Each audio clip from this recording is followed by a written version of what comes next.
Ladies and gentlemen, welcome to another edition of Extra Time TV. This is Andre Sooklal, and the Euros continues, folks. We have lots of action, but today we're not alone. In addition to James, we have another James. Joining us to give us his insight about the game between Wales and Italy, which was a very interesting game. We have James Thomas today. How are you, James? Yes, very good. Very good, thank you. Good to be on here again.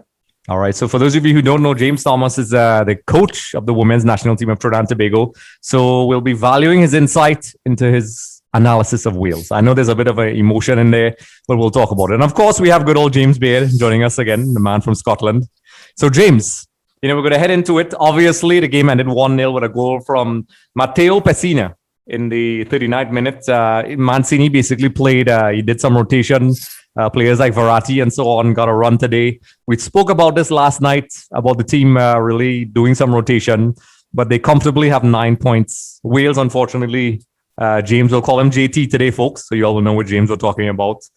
They got a loss, but they made it through. So before we get into the details, James Thomas, JT, you could let us know what are your initial thoughts about this game today?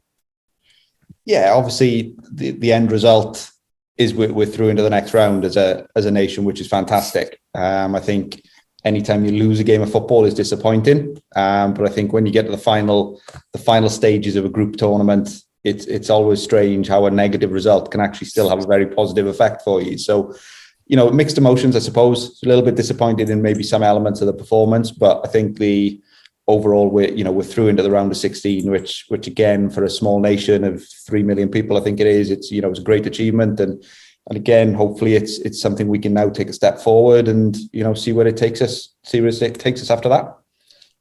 Yes, and obviously there were a lot of talking points. Particularly, there was a red card today, and I really would like your opinion on this. In the 55th minute, Ethan Ampadu, yeah, he's basically. What are your thoughts on that? I thought it was harsh, but you can. I think when you slow it down, you can probably see why the referee's given it. I don't necessarily agree that it was a red card, but my initial reaction was that's harsh. But then you kind of see, his boot was off the ground, his studs were up, but it didn't actually catch the player that low on his foot. So I think you can kind of understand why it was given. It obviously didn't help us as a team, but yeah, it is what it is, isn't it? The rules are kind of where they are right now, where it makes it very difficult. If you miss the ball in any way, whatever your kind of intentions are, I think you're in trouble. And I think some of the players probably recognize that straight away, as you could see with their reactions. One, the Italians were, it was something they wanted to play on, but then obviously you could see Wales players kind of trying to defend their player straight away. So I think everybody kind of recognized it. But yeah, for me, it was soft. But I think that's kind of where perhaps the physicality within the game is now, unfortunately. Yeah, but folks, for our viewers out there, you can let us know what you think. Let us know in the comment section your thoughts about that, because as JT rightfully pointed out, it's the rules have now changed so much where the interpretation is almost, the lines are blurred sometimes, and there's some people are arguing there's a lack of consistency in the calls. Let's just head over to the formation. So they played from what I'm seeing here, a 3-4-3 formation. Which seems to be a very popular formation. A couple of years ago, when you mentioned three at the back, people would turn their nose up at it. But I was always a fan of it. What do you think about that particular formation being used? Yeah, I think it's one that it gives you flexibility. That can very quickly become a 5-4-1 when it was needed. And, so I think the animations of formations is probably a development within the game now, where you look at a team and say they're a 3-4-3 team or they're a 4-4-2 team. I think that's maybe their starting formation, but I think there's so many animations in terms of player movements now. It can quickly change, whether you're on the attack or whether you're defending. I think formations now teams probably have two formations. They have their in possession and their out of possession formations. And so I think that's probably a development that's happened in the game over the past few years, whereas teams set up with multiple formations depending upon what moment of the game they're actually in terms of the in or out of possession. So I like it in terms of 3-4-3. I think it's good. I think it gives you options. I think for Wales, we probably struggle a little bit because I think the one thing you need from that is you need probably at least two of your centre-backs who are very good on the ball and are able to break lines with their passes to get your midfielders, into play.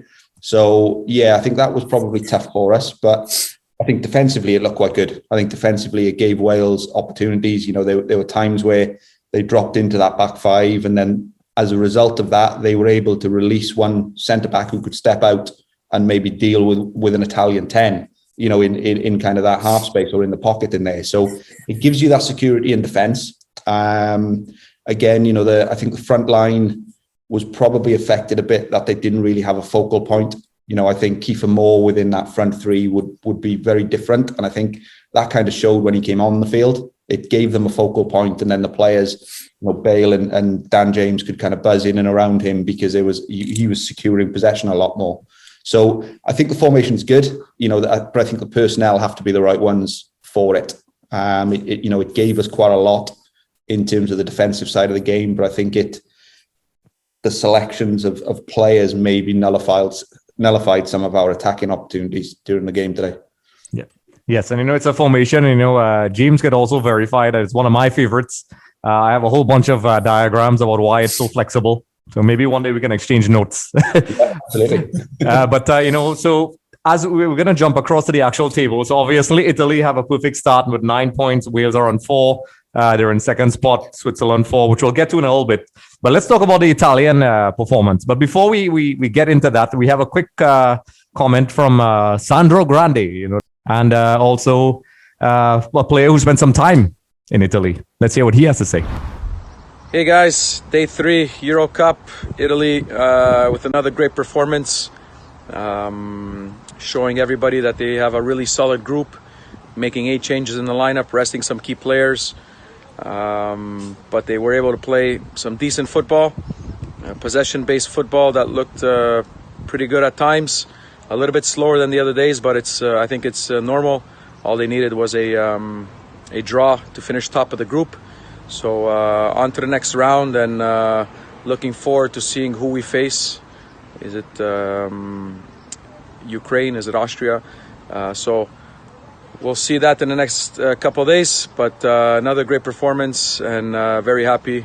And I think we got a real contender here in our hands. Have a good one. Okay. So there you have it, folks, from Sandro Grande, our Italian representative for this tournament. So back to you, James Thomas. I'm having so much fun with this. So Italy, rotated their squad today, and they played a couple players around. But what did you think about playing what people are dubbing already, which I think is a bit premature because things can change in a tournament? Italy being the favorites, they had 9 points. Roberto Mancini and his men are playing a very eye-catching style of football, and even with the rotations, Wales definitely. I won't say had a difficult time, but what do you think about the performance of Italy, considering there were rotations, Verratti's coming back from an injury, moving forward? What did Wales learn from this game?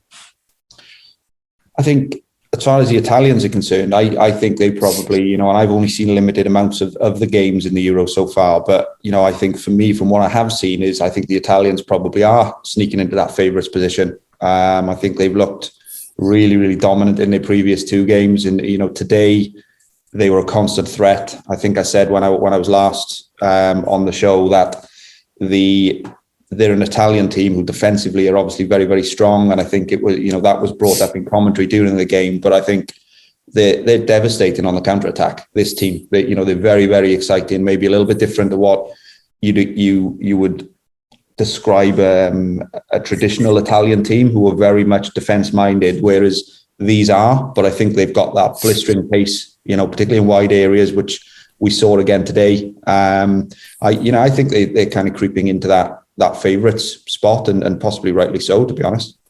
All right. So, we'll head across to James. We know we had you quiet for a couple of moments. Our favourite Scot. So, James, let me hear your thoughts on the Italians' performance in this game.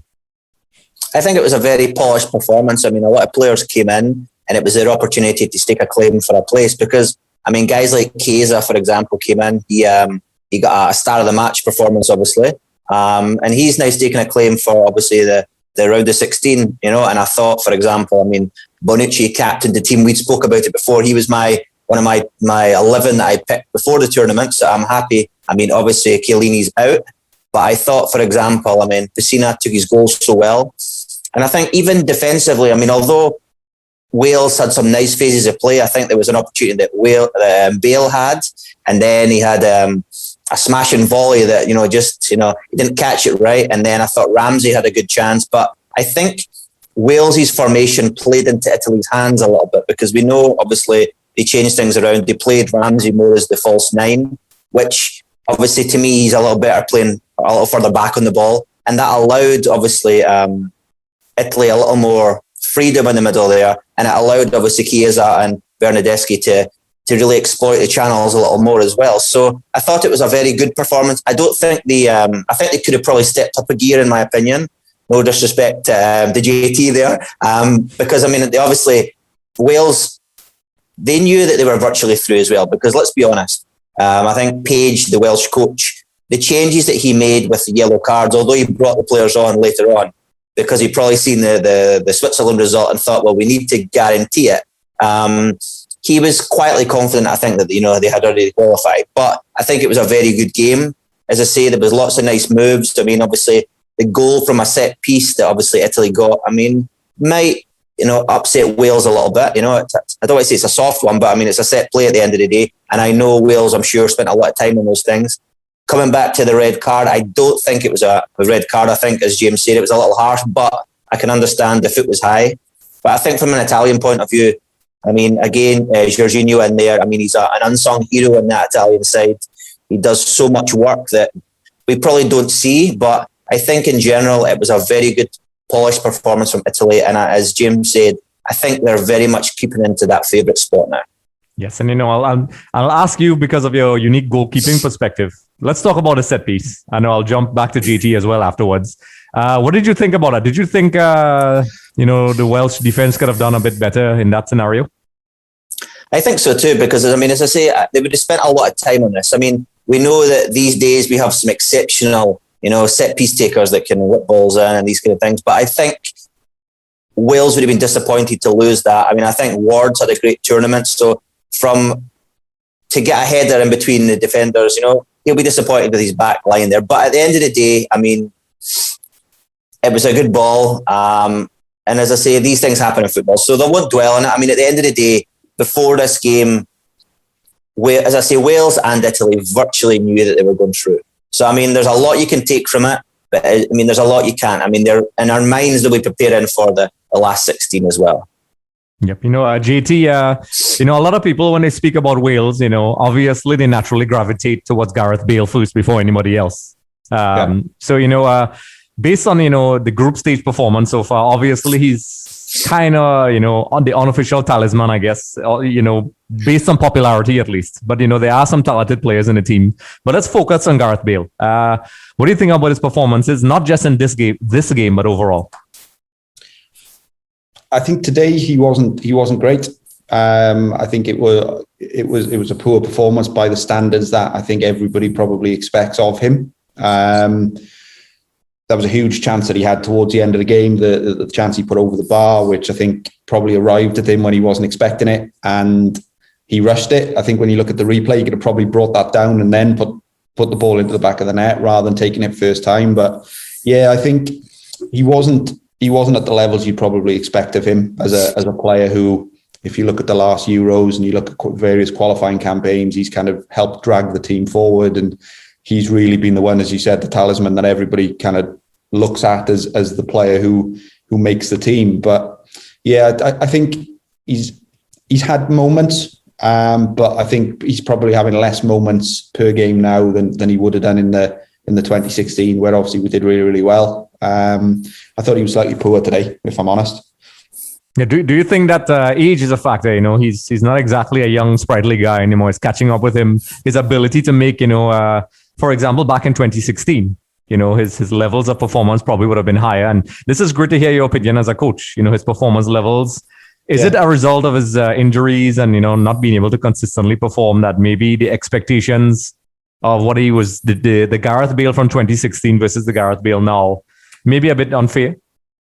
Well, I think he's very fit. I'm not sure whether fitness is the issue with him. He's a very fit lad, and he's still got pace. Maybe not what he had, but he's still got, he's still very, very quick. But I think the lack of games he's had over the last couple of seasons hasn't helped him at all. And to go from sitting on a bench, not really being involved, and then all of a sudden now you've got the level of competition that you're going to have within a tournament where you're playing every 3 or 4 days.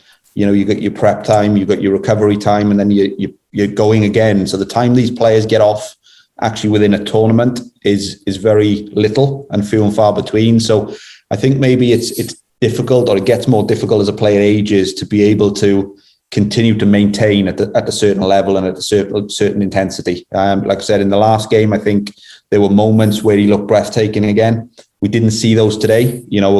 Obviously they're playing against the Italians, who are defensively very, very strong. But I think for Gareth Bale, he needed to have been playing the last couple of years, and he hasn't really. I think he's had the last 2 months or so at Spurs where he's started to get games, and he did very, very well. But he's almost done that from a bit of a standing start, where he's had very, very few minutes under Mourinho, and then all of a sudden, we're in a major tournament and you're playing, very good teams every couple of days. It's difficult. I think it's difficult, and so I'm not sure it's his fitness. I think it just might be the consistency of being able to play at an intensity is probably the biggest problem at the moment. Yes. A two-in-one question, because I was going to ask you if his club, lack of playing time with his club, affected him, which you answered perfectly. Back to the Italians now, James Baird. Verratti came in today. A lot of Italian fans were talking about him. Sandro mentioned him as well. Mancini has the luxury of a decent set of young, energetic players. And, Barella, who is the young Inter Milan star, who has been performing really well in Serie A for his team, and Inter Milan, took a side step today and sat on the bench. And Verratti came in. So now Mancini has a problem, maybe a problem that a lot of coaches would like to have. Who do you start the next time around, Verratti or Barella? And does that affect, a team? You've been in and around these environments. What do you think? I think he will. I think this is an opportunity to give, for example, Verratti a game. The only one, I think Chiesa probably put in a big claim for that place, but I think Mancini, he will know his team for the next rounds. Unless there's injuries or things. So I think it was an opportunity to bring Verratti in, but I think he will go back with the original 3 that he had there. We even saw, for example, that they brought their backup goalkeeper on. He got 2 minutes in, which was nice, because I think, if I'm not mistaken, he's only played 3 times in the last couple of years. But it was a great opportunity. But I think that's what it was today. It was an opportunity to give guys, a chance to get some game time, because we don't know if injuries are going to pop up. But I think he will go back to the original 3 there. As I say, the front 3 obviously changed a little bit as well. We will go. There's no doubt they will go back, with the exception of, as I say, there might be that little chance for Chiesa there. But it's great that Italy have such competition for places. It's a great headache to have as a coach, and as I say, it bodes well, because it means that if one of these big players get an injury, there's a guy ready to fill their shoes right away. Yes, and back to JT. Both of you guys can answer this, but JT, we'll go with you first. Possession-wise, in terms of stats, Italy had 64% possession, and Wales had 36. With Italy having 23 shots on goal, with just 6 on target. With Wales, 3 with 1 on target. So is that a concern with such a dominant performance by the Italians? I know it's a loss. Ideally, a win would have been perfect. We touched on this earlier, but what are your thoughts on that with such, varying levels, such a contrast in the possession? Yeah, I think possession-wise, Wales didn't have much purposeful possession, and I think part of the problem I kind of spoke about earlier on is you need your centre-backs who are able to break lines, because they have one less player alongside them if they're playing in a back 3 rather than a 4. So your passing options are forward, and so you need, I think, a certain profile of centre-back to be able to play that formation effectively.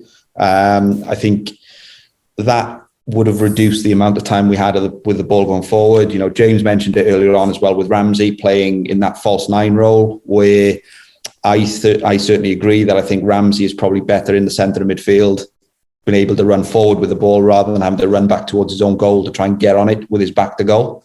So I think we lost a lot of imagination there. I think if you look at the previous game, again, it was a different opponent, so the standards were different. But Ramsey was very influential, and I don't think it's a coincidence that Bale then has a slightly better game when Ramsey is more influential as well. So, yeah, I think the dynamic of the Welsh team was a little bit off today just because of the players being rested, which again, because there was some on a yellow card, it made sense. The fact that this wasn't an all or nothing game. Obviously, if we needed points today, I think it would have been a different team selection because you have to get those points on the board. But yeah, I just think the dynamic of the team didn't look quite right. Normally Wales do have higher possession than that, but I think the team dynamic plus the fact that you're playing the Italians meant that you were without the ball. But there are times where you can still be very effective with a lack of possession as long as when you do get the ball it's purposeful, or if you're on a transition, you're able to counter-attack quickly. But I'm not sure that was exactly, or that worked exactly according to plan today, unfortunately. Yes, and fortunately, we have to touch on the other game. Switzerland took on Turkey. That game was 3-1. James Baird, of course, because I have to be specific, folks. Let me know your thoughts on that game quickly. Well, this was a game that obviously a lot of eyes were on the Italy-Wales game, and when I got to see the Switzerland-Turkey game, I was quietly surprised. Of the intensity of the game. I thought Switzerland were fantastic. Shaqiri scored 2 fantastic goals. We probably should have had a hat-trick, to be honest. Obviously, Turkey scored a very good goal as well, and I think 2 goalkeepers. Shakar for Turkey and Sommer was absolutely sensational, and I think he really led by example. We know he's a goalkeeper that, from previous World Cups and things, he's so experienced, but it was a very polished performance. I thought Xhaka had a good game. I thought Zuber had a good game. And as I say, Shaqiri he looked like a different player. He's a player that you look at and you sometimes think he looks a little out of shape. He looks, strange. But if you see his first goal, for example, absolutely sensational. And as I say, the way he arrived late in the box for his second was brilliant. And they also had guys like, I don't think Mbolo played as well as he has done before. And as I say, even Turkey, they didn't, it wasn't necessarily a really poor performance by Turkey. They tried, but I think Turkey's lack of directness, in my opinion, I think they came in as a team that we thought would do a lot in the tournament. They have not. I think they relied too heavy on Yilmaz, the striker, to try and hold up the ball and let the other players around him. In a sense, like what Wales do and a little bit with Moore. I think, as I say, James touching on it, he was a big loss for them today. And the same thing for Turkey. I think they put too much on him. So it was a very interesting game, exciting. I enjoyed it. And as I say, I was very surprised, actually. Yes, so, folks, just to end things off, in Group A, which, was the last game for these teams. Italy have 9 points. Wales have 4.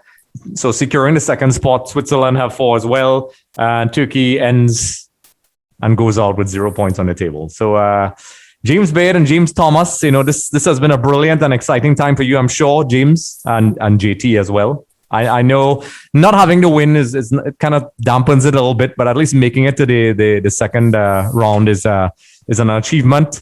And gentlemen, we have lots of football to talk about. Also, if you're just joining us, folks, we have James Thomas, who is the national coach of the Trinidad Tobago women's national team. And, we also had earlier on Sandro Grande, so he'll be speaking with us about Italy. So, both teams have made it. So both our guest analysts will be excited today. Thank you for joining us, folks. Be sure to like, subscribe, comment in the comment section below.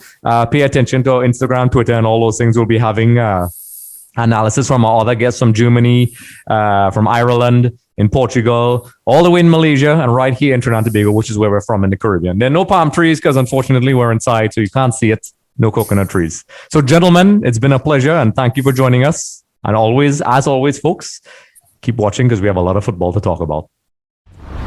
Just a reminder, everyone, for more episodes with Shaka Hislop, be sure to head over to our YouTube channel. Also, don't forget to subscribe for more updates, interviews, and content.